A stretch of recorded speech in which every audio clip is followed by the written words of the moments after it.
ফুটবলের একটি এমন ট্রিও যেই ট্রিও শুধু গোল করতো না, লিখতো ইতিহাস। সাল 2013 রিয়াল মাদ্রিদ বানালো তাদের ইতিহাসে সবচেয়ে সফল trio. BBC, Bale, Benzema, Cristiano. তিনজন মানুষ ভিন্ন কিন্তু লক্ষ্য একটাই, সেটা হচ্ছে গোল করা এবং ট্রফি জিতা। রোনাল্ডো, যে কিনা শিওর মাঠে নামলেই গোল করবে। গ্যারেথ বেল, যে কিনা স্পিরিটের রাজা। কারিম বেনজেমা, যে কিনা আন্ডাররেটেড হিরো, যে কিনা কখনো লাইমলাইট চায়নি কিন্তু টিমের জন্য দিয়ে গেছে সর্বোচ্চ।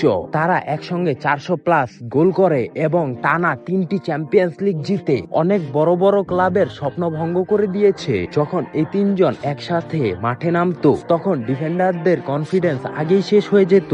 এখন হয়তো বা আর বিবিসি নেই, এগুলো শুধুই সোনালী অতীত, কিন্তু ফুটবল বিশ্ব তাদেরকে সারা জীবন মনে রাখবে, কারণ তারা দেখিয়েছে যখন ট্যালেন্ট, টিমওয়ার্ক এবং বিশ্বাস একত্রিত হয় তখন যে কোনো ফাইনাল সহজেই জিতা যায়। এই গল্পটি ছিল বিবিসি ট্রিওর, যারা এখন হয়তোবা রিটায়ার্ড হয়ে গেছে, কিন্তু প্রত্যেকটা মাদ্রিদিস্তার মনে তারা রয়ে যাবে সারা জীবন।